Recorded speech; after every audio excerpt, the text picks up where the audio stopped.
কত বড় নবী, কত বড় রাহমাতুল লিল আলামিন, যিনি নবীদের নবী। তার কাছে মালাকুল মউত এসে সিলিন্ডার করে করে আস্তে করে আদবের সাথে অনুমতি নেয়, যদি অনুমতি দেন আমি জানটা কবজ করব। আমার নবী উম্মতের প্রতি কত মায়া। নবী ডাক দিয়ে বলে, ও মালাকুল মউত, আমার একটা কাজ বাকি রয়েছে, তুমি থামো। আমার বন্ধু জিব্রাইল কোথায়? জিব্রাইল আসলো, আসার পর বলে, ও জিব্রাইল, আমি আল্লাহর মুলাকাতে চলে যাব, আমার উম্মতদেরকে আমি কার কাছে রেখে যাব? আমার এতিম উম্মতদের দায়িত্ব কে নিবে? কথা বলেন ঠিক কিনা? এবার বললেন, তুমি যাও আমার আল্লাহর কাছে যায় বলো, নবী বলেছে তার উম্মত কার কাছে রেখে যাবে, উম্মতের দায়িত্ব কে নিবে? বলেন না সুবহানাল্লাহ। আমার উম্মত একটা ফায়সালা না করে আমি যাব না, দুনিয়া থেকে বিদায় নেব না। এবার জিবরাইল আলাইহিস সালাম নবীর কাছ থেকে ভাষণ নিয়া আল্লাহর কাছে গেছে, যায় বলে, আপনার দোস্ত, আপনার হাবিব জানতে চাইছে তার উম্মতদেরকে কার কাছে রেখে যাবে, তার এতিম উম্মতদেরকে কে দেখাশোনা করবে, তার এতিম উম্মতদেরকে কে দেখে রাখবে। এবার আল্লাহ তাআলা ডাক দিয়ে বলে, যাও যাও আমার হাবিবের কানে কানে বলে দাও, আমার হাবিবের উম্মতদের দায়িত্ব স্বয়ং আমি আল্লাহ নিজ হাতে নিয়েছি। বলেন না সুবহানাল্লাহ। নবীর দাম আছে না নাই? আরো জোরে, নবীর দাম আছে না নাই? এবার যখন আল্লাহ তাআলা ঘোষণা দিয়ে দিল আমার উম্মতদের দায়িত্ব আল্লাহ তাআলা নিয়ে নিছে, তখন নবীজি এবার মালাকুল মউতকে বলছে, এবার তুমি তোমার কাজ শুরু করতে পারো।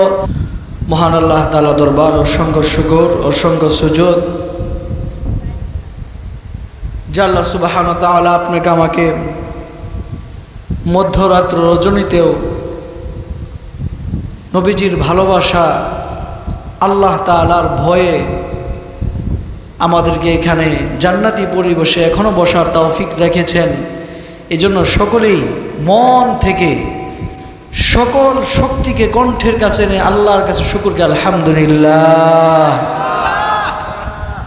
হাজারো মানুষের ভিতরে আপনাকে আমাকে যে আল্লাহ তাআলা একই হাজার মানুষের ভিতরে কবুল করে জান্নাতি পরিবেশে বসায় দিয়েছেন, এজন্য খুশি না বেজার? খুশি না বেজার? যদি খুশি থাকি বলি তো আলহামদুলিল্লাহ। হাজারো মানুষের ভিতরে এই এলাকাতে মানুষ কি কম আছে? কি বলেন? মানুষ আছে না? আল্লাহ কি সকলকে কবুল করে? আজকে আমরা যাদেরকে কবুল করছে আল্লাহ তাদেরকে গোলাম বানায়া, নবীর আশিক রাসূল বানাইয়া জান্নাতি মাহফিলে বসায় দিছে। বলেন না আলহামদুলিল্লাহ। এজন্য খুশি না বেজার? নাকি মনে মনে ভাবতেছেন আমরা এখানে কয়েকজন মানুষ বসছি, আমরাই বুঝি দুর্ভাগ্য, যারা ঘুমাইতেছে তাদের সৌভাগ্য, এমন নাকি? না না, যাদেরকে আল্লাহ কবুল করছে মাহবুব হিসেবে, বান্দা হিসেবে এবং আশিক রাসূল হিসেবে, তাদেরকে আল্লাহ এখানে ধরে এনে বসায় দিছে। সুবহানাল্লাহ। যাই হোক, সময় অনেক রাত্র, এই জন্য বেশি কথা বলার আমারও ইচ্ছা নাই, আপনাদেরকে আমি কষ্ট দিতে চাই না। যেহেতু আপনারা আমাকে দাওয়াত করেছেন, এই জন্য আমি সংক্ষিপ্ত আকারে নবীর ভালোবাসার উপর কিছু কথা বলতে চাই। কি বলেন? আল্লাহ তাআলা পবিত্র কালামুল্লাহর ভিতরে সুন্দর করে জানায় দেন, কুল ইন কুনতুম তুহিব্বুনাল্লাহ,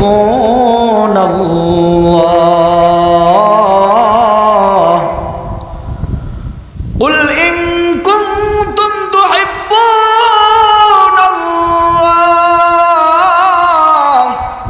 ফাত্তাবিউনি ইউহিব্বুকুমুল্লাহ ويغفر لكم ذنوبكم والله غفور رحيم। الله أكبر। আল্লাহ তাআলা ডাক দিয়ে বলেন, ও আমার দোস্ত, আমার হাবিব, আমার কোরআনের মাধ্যমে, আমার কালামুল্লাহর মাধ্যমে দুনিয়ার মানুষদেরকে জানায় দেন আমি আল্লাহ শর্ত লাগায় দিলাম, আমি আল্লাহ শর্ত বসায় দিলাম, কুল ইন কুনতুম তুহিব্বুনাল্লাহ, আমার কোন বান্দা আমার কোন বান্দি যদি আমি আল্লাহকে পাইতে চাই, আমি আল্লাহকে মহব্বত করতে চাই, আমি আল্লাহকে ভালোবাসতে চাই, শর্ত হইল ফাত্তাবিউনি ইউহিব্বুকুমুল্লাহ। আল্লাহু আকবার।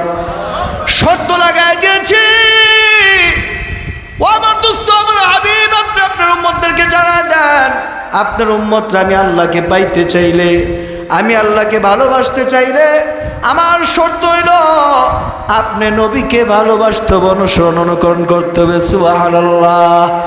আপনি নবীকে যদি কোনো ব্যক্তি না ভালোবাসে, আপনি নবীকে আপনার রাসূলকে কোনো ব্যক্তি যদি অনুসরণ অনুকরণ না করে, আপনি নবীকে যদি নেতা হিসেবে না মানে, আপনি নবীকে যদি মাথা থেকে নিয়ে পা পর্যন্ত আপনি নবীর সিরাত সুরাত যদি কোনো ব্যক্তির মাথা থেকে নিয়ে পা পর্যন্ত যদি অনুসরণ না করে, ওই ব্যক্তি আমি আল্লাহকে ভালোবাসলো না, ওই ব্যক্তি আমি আল্লাহকে মহব্বত করলো না। আমি আল্লাহর স্পষ্ট ঘোষণা হইল, আমি আল্লাহ জানায় দিলাম, ও আমার গোলাম, আমার বান্দা বান্দিরা, আমি আল্লাহকে পাইতে হইলে, আমি আল্লাহকে ভালোবাসতে হইলে, আমি আল্লাহকে আপন করতে হইলে, আমি আল্লাহর শর্ত হইল আমার দোস্ত, আমার হাবিব, আমার বন্ধুকে ভালোবাসতে হবে। বলেন না সুবহানাল্লাহ। যদি আমার বন্ধু, আমার দোস্ত, আমার হাবিব কে ভালোবাসো, তাহলে তোমাদের লাভ কি জানো নি? আল্লাহ তাআলা বলে ফাত্তাবিউনি ইউহিব্বুকুমুল্লাহ ওয়া ইয়াগফির লাকুম। এক নাম্বার, আমি আমার বান্দা যদি, আমার বান্দারা যদি আমার দোস্তকে ভালোবাসে, এক নাম্বার হইল আমি আল্লাহ তাদের জিন্দেগীর গুনাহ মাফ করে দিব। বলেন না সুবহানাল্লাহ। ও আশিক রাসূল ভাইরা, আমরা তো নবীকে ভালোবাসি, আমরা নবীকে কলিজা দিয়ে ভালোবাসি। কথা বলেন ঠিক কিনা? আল্লাহ তাআলা ডাক দিয়ে বলে, আমার কোন বান্দা আমার রাসূল আমার দোস্তকে যখন ভালোবাসে, ভালোবাসলে লাভটা হইল ওয়া ইয়াগফির লাকুম যুনুবাকুম। ওই বান্দার জিন্দেগিতে কত গুনাহ করেছে, বান্দার জিন্দেগিতে কবিরা গুনাহ আছে, বান্দার জিন্দেগিতে সগীরা গুনাহ আছে, বান্দার জিন্দেগিতে শিরক গুনাহ আছে, বান্দার জিন্দেগিতে কত গুনাহ, গুনাহ করতে করতে বান্দার জীবনের হায়াত নষ্ট করে ফেলেছে। এত গুনাহ, এত গুনাহ, পাহাড় পর্যন্ত গুনাহ করে ফেলছে। গুনার পর যখন বুঝ আসছে, না না, নবীকে ভালোবাসতে হবে, নবীকে মহব্বত করতে হবে। কেমন মহব্বত? আল্লাহ রাসূল সাল্লাল্লাহু আলাইহি ওয়াসাল্লাম আজ থেকে 1450 বছর পূর্বে তার পাক জবান মুবারক থেকে বলেছেন, ক্বালান নবী সাল্লাল্লাহু আলাইহি ওয়াসাল্লাম, লা ইউমিনু আহাদুকুম হাত্তা আকুনা আহাব্বা ইলাইহি মিন ওয়ালিদিহি ওয়া ওয়ালাদিহি ওয়ান নাসি আজমাইন। আল্লাহু আকবার। আমার নবী জানায় দেন, ও আমার উম্মতের দল, আমি নবীকে কেমন ভালোবাসতে হবে জানুনি? লা ইউমিনু আহাদুকুম হাত্তা আকুনা আহাব্বা ইলাইহি মিন ওয়ালিদিহি ওয়া ওয়ালাদিহি। আমি নবীকে দুনিয়াতে তুমি যদি রাজ্য রাজনীতি করে থাকো, সব কিছু তুমি ফালায় দাও, সব কিছুর ঊর্ধ্বে আমি নবীকে ভালোবাসতে হবে। বলেন না সুবহানাল্লাহ। দুনিয়াতে যে তোমার ছেলে সন্তান, স্ত্রী পুত্র, দুনিয়াতে তোমার মা, তোমার গর্ভধারী মা, যেই মা তোমাকে 10 মাস 10 দিন পেটে ধারণ করলো, যেই মা তোমাকে প্রসব করতে যাইয়া কলসের পর কলস শক্ত জড়াইছে, এমন মা, তোমার যেই বাবা তোমাকে না খাইয়া, নিজে না খাইয়া তোমাকে খাওয়াইছে, নিজে ভালো পোশাক না পরে তোমাকে পরাইছে, এমন মা এমন বাবাকে তুমি যে ভালোবাসো, তোমার সন্তান সন্তানাদি তোমার কাছে সবচেয়ে মায়া, সব কিছুর ঊর্ধ্বে আমি নবীকে ভালোবাসতে হবে। বলেন না সুবহানাল্লাহ। আর জবান সুবহানাল্লাহ। আল্লাহর পয়গম্বর রাসূল সাল্লাল্লাহু আলাইহি ওয়াসাল্লামের সাহাবী খলিফাতুল মুসলিমিন হযরত ওমর ফারুক, তার নাম আপনারা শুনেছেন, শুনছেন? খলিফাতুল মুসলিমিন ওমর ফারুক এত বড় সাহাবী, এত মর্যাদার অধিকারী। আল্লাহ রাসূল সাল্লাল্লাহু আলাইহি সাল্লাম ডাক দিয়ে বলে, ও উমর, তুমি আমি নবীকে কেমন ভালোবাসো? একটু বালাগের গভীর মনোযোগ দেন। হাদিসটা এই জন্যই বলেছি, আপনাদেরকে বোঝানোর জন্য বলতেছি। নবী ডাক দিয়ে বলে, উমর, তুমি আমি নবীকে কেমন ভালোবাসো? আমরা কি উমর থেকে দামি? উমর রাদিয়াল্লাহু তাআলা থেকে দামি আমরা? এবার উমর ডাক দিয়ে বলে, ইয়া রাসূলুল্লাহ, আপনার নবীকে আমি ভালোবাসি। আমার মা, আমার বাবা, আমার সন্তান সন্তানাদি সব কিছুর ঊর্ধ্বে আপনার নবীকে ভালোবাসি। বলেন না সুবহানাল্লাহ। এবার পয়গম্বর আরবি সাল্লাল্লাহু আলাইহি ওয়াসাল্লাম ডাক দিয়ে বলে, ও উমর, তুমি যে বললা তোমার মা, তোমার বাবা, তোমার সন্তান সন্তানের সব কিছুর ঊর্ধ্বে ভালোবাসো, তুমি উমর কি তোমার জীবন থেকে আমি নবীকে ভালোবাসনি? উমর ডাক দিয়ে বলে, জি না ইয়া রাসূলুল্লাহ, আমার জীবন থেকে ভালোবাসি না।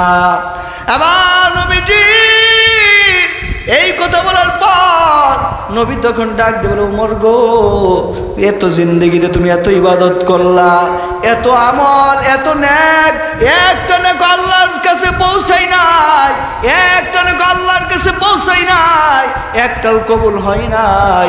ওমর তো খুব জ্ঞানী মানুষ ছিল, বুঝতে আর বাকি রইল না।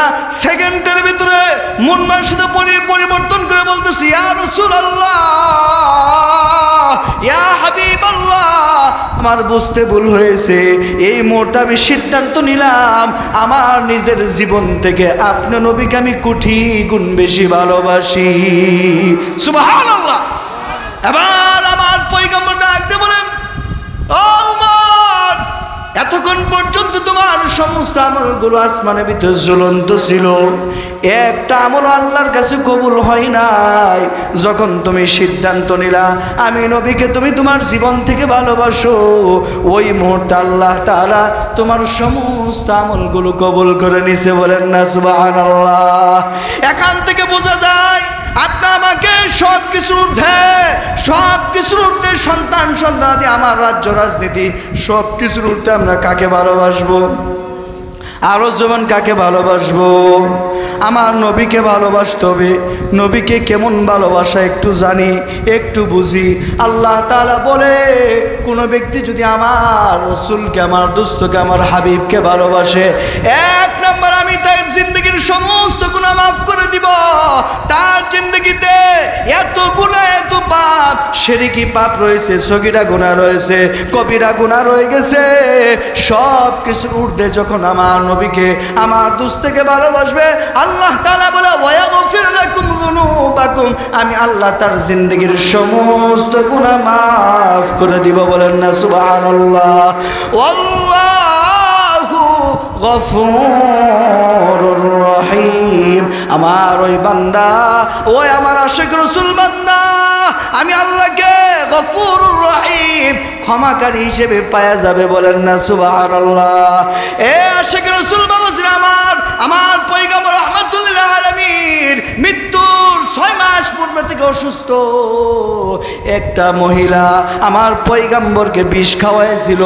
6 মাস পূর্বে থেকে নবী এত অসুস্থ, হঠাৎ করে 3 মাস যাবত তিনি বিছানায় পিঠ লাগাইতে পারে না।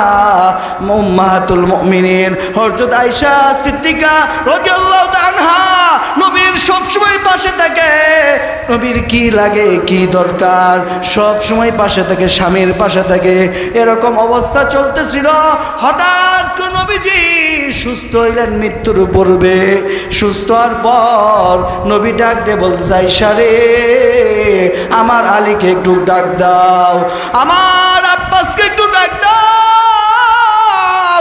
এবার নবীর কাছে আলী যখন আসলো, আব্বাস রাদিয়াল্লাহু তাআলা আসলো, দুইজনের কান্দে নবী ভর দিয়া এবার মসজিদে নববীতে ঢুকলেন। ঢুকার পর সকল সাহাবীরা আসছে, নবীজি তাদেরকে নিয়ে নামাজ পড়লেন, সংক্ষিপ্ত একটা খুতবা দিলেন। দেওয়ার পর আমার পয়গম্বর বললেন, ও আমার সাহাবীরা, তোমরা পেরেশান, হতাশ হইও না, আমি রাসূল একটু সুস্থতা বোধ করতেছি। তোমরা অনেকদিন যাবত বাড়িতে যাও না, বাড়িতে খোঁজ খবর নেও না, তোমরা সকলেই বাড়িতে যাও, সকলের খোঁজ খবর নাও, পরিবারের খোঁজ খবর নাও। নবী যখন বুঝাইতেছিলেন সাহাবীরা তখন অনেকেই বাড়িতে গেলেন। নবীজির বাড়ি থেকে নিয়ে ওই তো মসজিদে নববী থেকে নিয়ে হযরত আবু বকর সিদ্দিক রাদিয়াল্লাহু তাআলা আনহু তার বাড়ি 2.5 কিলোমাইল দূরে ছিল, 2.5 কিলোমাইল দূরে। আর এবার হযরত আবু বকর সিদ্দিক নবীর পাশে বসা। নবী ডাক দিয়ে বলে, ও আমার দোস্ত, যিনি হেরা গুহার সাথী। আবু বকরকে ডাক দিয়ে বলে, আবু বকর, আপনিও তো কয়েকদিন যাবৎ বাড়িতে যান না, আপনি একটু বাড়িতে যান, আমি সুস্থতা বোধ করতেছি। আবার আবু বকর সিদ্দিককে আল্লাহ রাসূল সাল্লাল্লাহু আলাইহি ওয়াসাল্লাম বুঝাইয়া বাড়িতে পাঠাইলেন। নবীজি তখন ঘরে আসলেন। আসার পর এই যে সোমবারের দিন, 12 রবিউল আউয়াল সোমবারের দিন, সুবে সাদেকের সময় আল্লাহ নবীজির ঘরের ভিতরে একজন ফেরেশতা আসছে।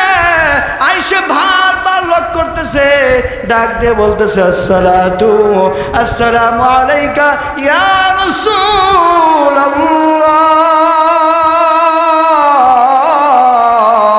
আসসালাতু ওয়াসসালামু আলাইকা ইয়া হাবিবাল্লাহ। আবার যখন ঘরের ভিতর থেকে দরজাটা খুলে দিলেন, খুলে দেওয়ার পর দেখে জিবরাইল আলাইহিস সালাম দাহিয়াতুল কালবির সুরতে আসছে। আসার পর নবীর সাথে যাইয়া সালাম দিয়ে মুসাফা করে কথা বললেন আদবের সাথে, আর বললেন, ইয়া রাসূলুল্লাহ, আমি বহুবার আপনার কাছে আসছি, 24,000 বার আপনার কাছে মহিনী আসছে, কিন্তু আজকে এমন একজন নতুন একটা ফেরেশতা নিয়ে আসছি, যেই ফেরেশতা দুনিয়ার কারো কোনো মানুষের কাছে আসলে কোনোদিন ফেরত যায় না। ওই ফেরেশতাকে আজকে আমি সাথে নিয়ে আসছি। দুনিয়ার কোনো মানুষের কাছে যত বড় ক্ষমতাসীন থাক না, তার কাছে যা ওই ফেরেশতা কোনোদিন ফেরত আসে না। নবী ডাকতে বলে, কাকে নিয়ে আসছো? এবার বলে, ইয়া জিবরাইল, আমি আজকে জিবরাইল ডাকতে বলতেছি, ইয়া রাসূলুল্লাহ, মালাকুল মউত আজরাইল ফেরেশতা আসছে, আপনার সাথে একটু কথা বলবে। এবার মালাকুল মউত যখন গর্ভে ঢুকবেন, হযরত ফাতেমা রাদিয়াল্লাহু তাআলা নবীর কলিজার টুকরা দরজার ভিতরে দাঁড়ায় গেছে। ডাক দিয়ে বলতেছে, না না, আমি আজকে তোমাকে ঢুকতে দিব না। আমার বাবা বহুদিন যাবত অসুস্থ, আমার বুঝতে বাকি নাই, তুমি বুঝি আমার বাবাকে নিতে আসছো। নবী ডাক দিয়ে বলে, ও মা,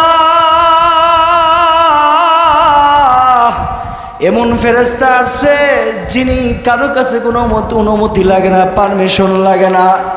আমি নবীর ইজ্জতের খাতিরে, আমি নবীর মর্যাদার খাতিরে, আমি নবী সকল নবীদের নবী, আমি সকল রসুলদের রসুল, আল্লাহ আমাকে তো পাওয়ারফুল নবী বানাইছে, আল্লাহ তাআলা আমি নবীকে এত মর্যাদা দান করেছে। আমি নবীর ইজ্জতের খাতিরে আল্লাহ তাআলা মালাকুল মউতকে পাঠাইছে আমার নবীর অনুমতি নেওয়ার জন্য। ও মা, তুমি দরজা থেকে সরে যাও। এবার মালাকুল মউত দাঁড়াইয়া গেছে। তখন নবী জিজ্ঞেস করে, ও মালাকুল মউত, আমি যদি অনুমতি না দিই কি করবা?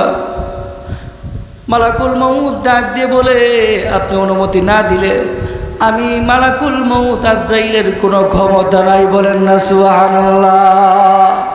মালাকুল মউতকে আপনাদের কাছে আসলে অনুমতি নেয়, এলাকার মেম্বারের কাছে আসলে অনুমতি নেয়, চেয়ারম্যানের কাছে আসলে, মন্ত্রীর কাছে আসলে, বাদশার কাছে আসলে, কিন্তু আমার রাসূল কত বড় নবী, কত বড় রাহমাতুল লিল আলামিন, যিনি নবীদের নবী, তার কাছে মালাকুল মউত এসে সিলিন্ডার করে করে আস্তে করে আদবের সাথে অনুমতি নেয়, যদি অনুমতি দেন আমি জানটা কবজ করব। আমার নবী উম্মতের প্রতি কত মায়া। নবী ডাক দিয়ে বলে, ও মালাকুল মউত, আমার একটা কাজ বাকি রয়েছে, তুমি থামো। আমার বন্ধু জিবরাইল কোথায়? জিবরাইল আসলো। আসার পর বলে, ও জিবরাইল, আমি আল্লাহর মুলাকাতে চলে যাব, আমার উম্মতদেরকে আমি কার কাছে রেখে যাব? আমার এতিম উম্মতদের দায়িত্ব কে নিবে? কথা বলেন ঠিক কিনা? এবার বললেন তুমি যাও আমার আল্লাহর কাছে যায় বলো নবী বলেছে তার উম্মত কার কাছে রেখে যাবে, উম্মতের দায়িত্ব কে নিবে? বলেন না সুবহানাল্লাহ। আমার উম্মত একটা ফাইসালা না করে আমি যাব না, দুনিয়া থেকে বিদায় নেব না। এবার জিবরাইল আলাইহিস সালাম নবীর কাছ থেকে ভাষণ নিয়া আল্লাহর কাছে গেছে, যায় বলে আপনার দোস্ত আপনার হাবিব জানতে চাইছে তার উম্মতদেরকে কার কাছে রেখে যাবে, তার এতিম উম্মতদেরকে কে দেখাশোনা করবে, তার এতিম উম্মতদেরকে কে দেখে রাখবে। এবার আল্লাহ তাআলা ডাক দিয়ে বলে যাও যাও আমার হাবিবের কানে কানে বলে দাও আমার হাবিবের উম্মতদের দায়িত্ব স্বয়ং আমি আল্লাহ নিজ হাতে নিয়েছি। বলেন না সুবহানাল্লাহ। নবীর দাম আছে না নাই? আরো জোরে নবীর দাম আছে না নাই? এবার যখন আল্লাহ তাআলা ঘোষণা দিয়ে দিল আমার উম্মতদের দায়িত্ব আল্লাহ তাআলা নিয়ে নিছে, তখন নবীজি এবার মালাকুল মউতকে বলছে এবার তুমি তোমার কাজ শুরু করতে পারো। মালাকুল মউত আস্তে করে রহমাতুল্লাহ আলামিনের বুকের ভিতরে হাতটা রাখছে। নবী তখন ডাকতে বলে ও মালাকুল মউত, এর থেকে কি কোনো জান কবজ আরো একটু আহসান করা যায় না? তখন মালাকুল মউত ডাকতে বলে আপনার যারা আশিক রাসূল হবে, আপনাকে যারা সিরাত এবং সুরাত দুটোটাই মানবে, আমি মালাকুল মউত তাদেরকে এমনভাবে জান কবজ করব, কোনো শিশু বাচ্চা যদি মার কুলের ভিতরে দুধ খাইতে খাইতে যেমন ঘুমায় যা, আমি জিবরাইল আমি মালাকুল মউত ওরকমভাবে একজন আশিক রাসূল জানটা বের করে নেব, কোনো টের পাবে না। বলেন না সুবহানাল্লাহ।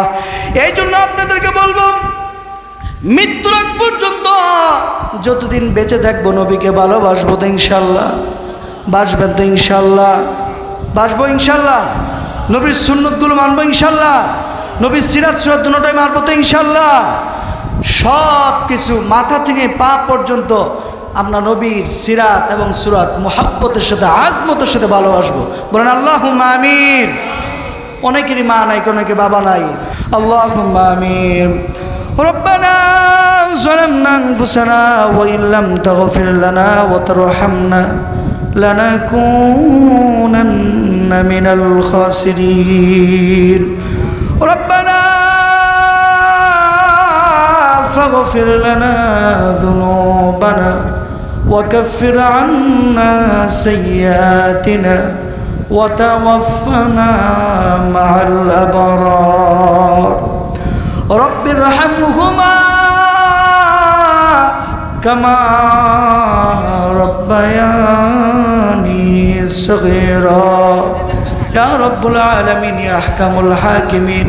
আল্লাহ দুনিয়ার অফিস আদালত সব কিছু বন্ধ হয়ে গেছে।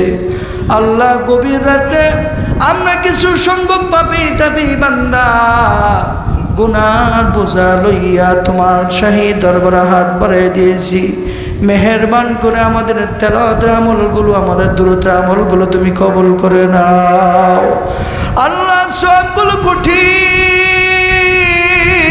গুণ বানাইয়া ওই মদিনার সবুজ গম্বুজের নিচে রহমতের ভান্ডার দয়াল নবীজির রওজা দ্বারা তুমি পৌঁছায় দাও। ইয়া আল্লাহ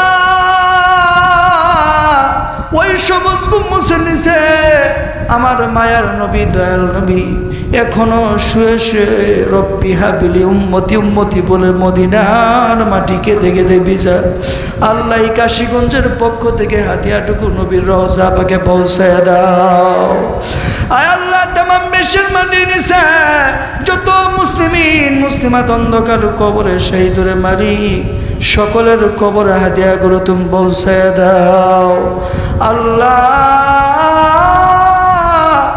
জানি না কার জন্য গরম জরম দুঃখিনী মা দুনিয়াতে নাই। আল্লাহ কার জানি আব্বা দুনিয়াতে নাই, যেই মা 10 মাস 10 দিন গর্ভে ধারণ করিয়া সন্তানকে প্রসব করতে যাইয়া কত রক্ত জড়াইছে আল্লাহ। আল্লাহ সেই বাবা নিজে না খাইয়া সন্তান খাওয়াইছে আল্লাহ।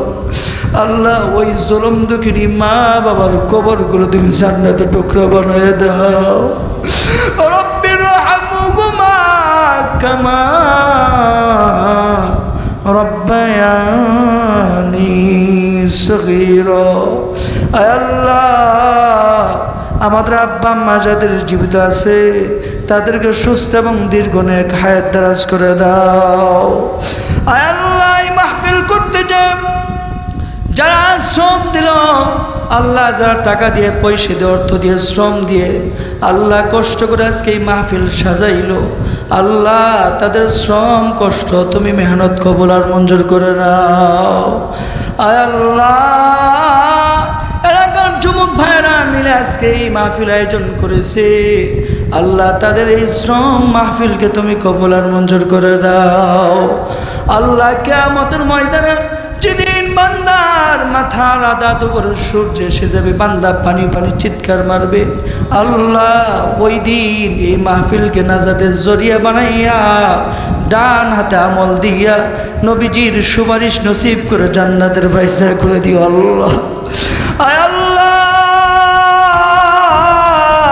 হারুন আঙ্কেল আল্লাহ তার সাথে আরো যারা আছে সহযোগিতা করেছে, আল্লাহ তাদের সহযোগিতা তুমি কবুল আর মঞ্জুর করে নাও। আল্লাহ হারুন আঙ্কেলের পিতৃকুল মাতৃকুল থেকে যারা অন্ধকার কবরে শায়িত সকলের কবরগুলো তুমি জান্নাতের টুকরা বানায় দাও। আল্লাহ তার বংশধরা যা জীবিত আছে আল্লাহ সকলকে নেক হায়াত দারাজ করে দাও। আল্লাহ আজকের মাহফিলের প্রধান অতিথি বিশেষ অতিথি সভাপতি সহসভাপতি সকলকে তুমি মাফ করে দাও। আল্লাহ এখানে যেই ভাইরা খোলা মাঠের নিচে বসে বসে আল্লাহ চোখের পানি ছাড়ছে, আল্লাহ বেগুনা মাসুম না বানাইয়া কাউকে তুমি এখান থেকে উঠাই দিও না আল্লাহ। আল্লাহ সকলকে বেগুনা মাসুম বানাইয়া আশিক রসুল বানাইয়া জান্নাতি মানুষ বানাইয়া খুশি করে তার বাড়িতে পৌঁছে দিও আল্লাহ। আল্লাহ আমাদের ভিতরে যা অসুস্থ মেডিকেল হাসপাতালে বাড়িতে মানসিক শারীরিক অসুস্থ আল্লাহ সকলকে তুমি পরিপূর্ণ সুস্থতা নসিব করে দাও। আল্লাহ যারা জীবিত আছে আল্লাহ সকলকে দীর্ঘ নেক হায়াত দারাজ করে দাও। আল্লাহ এলাকাবাসীকে তুমি মাফ করে দাও। আল্লাহ আমার বাংলাদেশকে তুমি হেফাজত করে নাও। আল্লাহ বাংলাদেশের সার্বভৌমত্ব থেকে তুমি হেফাজত করে নাও। আল্লাহ আমাদের সকলকে আশিক রাসূল বানাইয়া দাও। আল্লাহ আমাদের সকলের কলিজার ভিতরে নবীর ভালোবাসা মোহাব্বত দিয়ে তুমি পরিপূর্ণ করে দাও। সুবহান রাব্বিকা রাব্বিল ইজ্জাতি আম্মা ইয়াসিফুন ওয়া সালামুন আলাল মুরসালিন والحمد لله رب العالمين واجعل آخر كلمتنا عند الموت لا إله إلا الله محمد رسول الله